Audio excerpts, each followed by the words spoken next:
trick after you put in whatever dynamic light sources that you wanted to draw in like I did, or add in using compositing, or however you did it. Now you have this image and you need realistic room light. So how would you do that? Well, this is how I do it.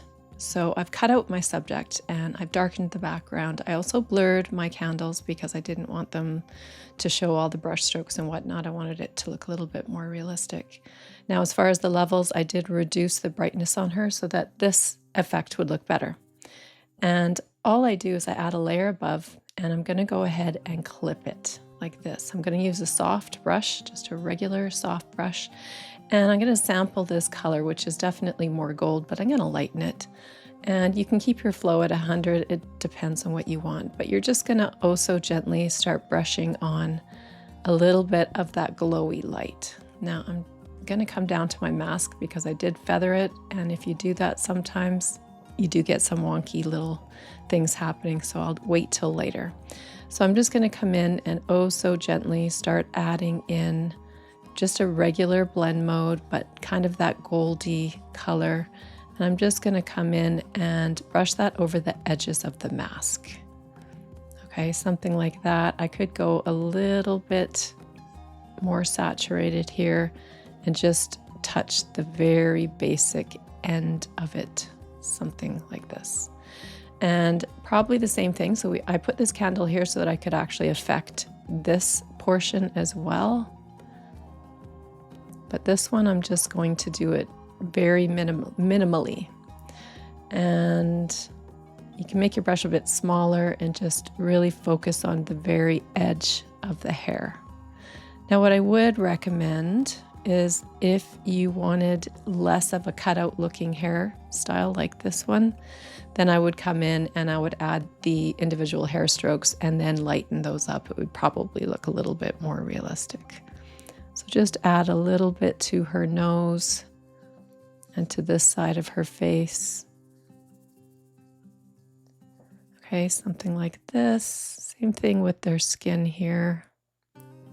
But what you need to do is you need to blur that out. So we're just going to grab our blur tool and we're just going to blur those edges out like so. And now we're going to reduce this down. Okay, and if you need to, you can mask or you can erase off the parts that maybe don't look super perfect. I personally am going to go ahead and add some additional hair strokes because I just like the more realistic effect.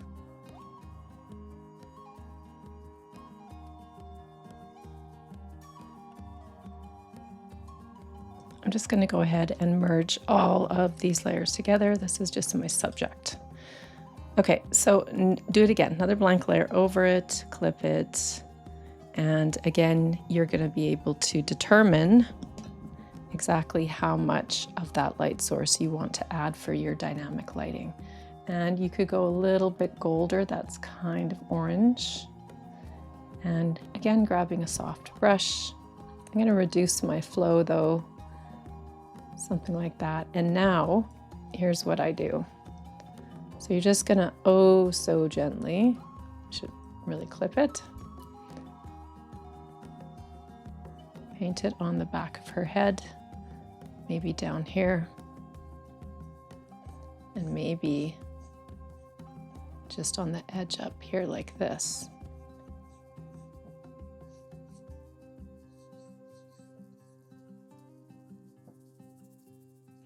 Okay. And then I usually will add a mask and I'll just brush the excess off the spray. Because it's really more or less all about your edge work. And now we're going to add another and clip it. And this time we're going to use an overlay blend mode. And this time we're going to use our overpaint brush, which you can find in my everyday set. And now you're going to really affect these guys. Actually, you can just go to a normal blend mode. It'll probably show up better.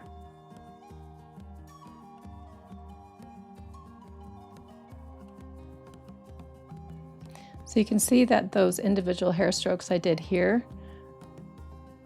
are not really showing up very much. So you could come in with that hairbrush again and make your brush really small, and you could add the dynamic lighting this way.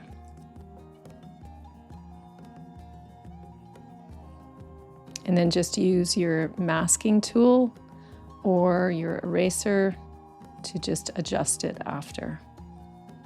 Because I do want these kind of flyaway little hairs that make it look a lot more realistic.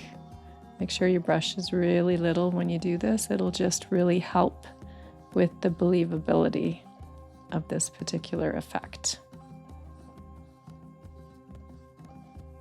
I'm going to go ahead and reduce this one. And this one I'm going to add a mask, just with a soft brush.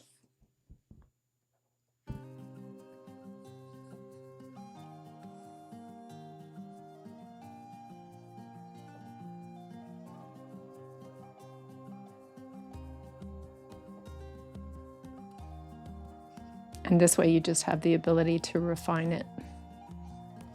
Super helpful.